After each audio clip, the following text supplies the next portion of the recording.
नमस्ते दोस्तों, Hindi take tips YouTube channel में आपका स्वागत है। ऐसे और दिलचस्प वीडियो के लिए कृपया लाइक, शेयर और सब्सक्राइब करें। कभी ऐसा लगा है कि फोन सिर्फ एक डिवाइस नहीं बल्कि हमारी जिंदगी का एक तरह से रिमोट कंट्रोल बन गया है। हम इसी छुपे हुए कंट्रोल के बारे में बात करने वाले हैं। तो चलिए इस सवाल से ही शुरू करते हैं। ये छोटा सा डिवाइस जो हमेशा हमारी जेब में रहता है, क्या सच में ये हमें चला रहा है?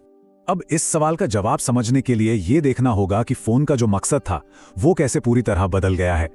मतलब जो चीज हमें जोड़ने के लिए बनी थी वो अब कुछ और ही बन चुकी है। देखिए, फोन का असली मकसद था कनेक्शन बनाना, लेकिन अब ये हमें कंट्रोल करता है। इसका काम था कम्युनिकेशन करवाना, पर अब ये हमें दूसरों से कंपेयर करने पर मजबूर करता है। और जो चीज कभी सिर्फ एक टूल हुआ करती थी, आज वो एक लत बन चुकी है। ये बदलाव हमारी सोच से कहीं ज्यादा गहरा है। और पता है, ये बदलाव हमारी रोज की आदतों में साफ दिखता है। सुबह आंख खुलते ही सबसे पहले फोन चेक करना, उसे वॉशरूम तक में साथ ले जाना, सोते समय भी उसे सिरहाने रखकर सोना। सुनने में ये आदतें बहुत मामूली लगती है ना, पर असल में यही तो सबूत है कि कंट्रोल अब हमारे हाथ से निकल चुका है। लेकिन यहाँ एक और गहरी बात है। फोन की लत सिर्फ एक लत नहीं है, असल में ये कई दूसरी लतों का दरवाजा है। निशाकर शर्मा ने इसके लिए एक बहुत ही पावरफुल शब्द इस्तेमाल किया है, सुपरिंटेंडेंट ऑफ एडिक्शंस। मतलब एक ऐसा मैनेजर जो हमारी जिंदगी में बाकी सभी लतों को न्योता भी देता है और फिर उन्हें चलाता भी है। सोचिए जरा, ये एक डोमिनो इफेक्ट की तरह काम करता है।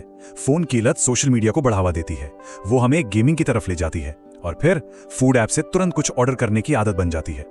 एक लत दूसरी को जन्म देती चली जाती है। हम अक्सर सोचते हैं कि ये ऐप्स फ्री हैं, पर ये एक बहुत बड़ा धोखा है।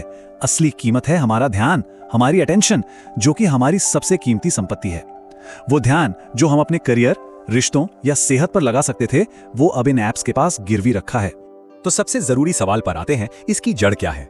हम इतनी आसानी से इस जाल में फंस क्यों जाते हैं? और असली वजह वो ये है कि हम असलियत से भागने की कोशिश कर रहे हैं।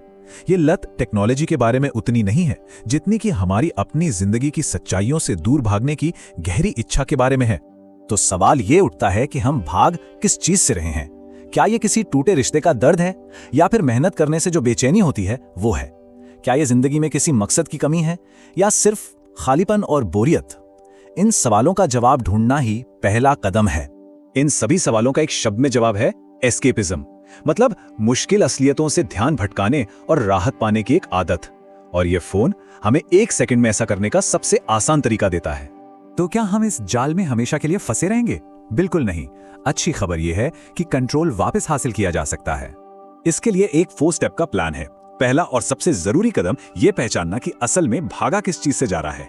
दूसरा, सारे नोटिफिकेशंस को बंद कर देना ताकि कंट्रोल ऐप्स के पास नहीं, हमारे पास रहे।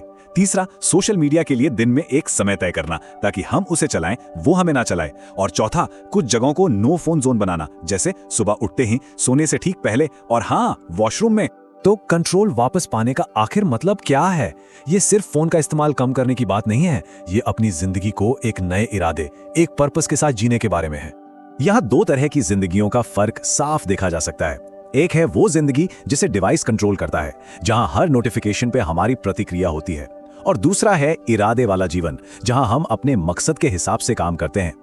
एक में हम हकीकत से भागते हैं और दूसरे में अपनी हकीकत खुद बनाते हैं। तो आखिर में सवाल यही बचता है, कंट्रोल या इंटेंशन?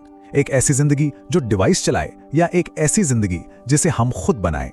चुनाव हमारे ही हाथ में है।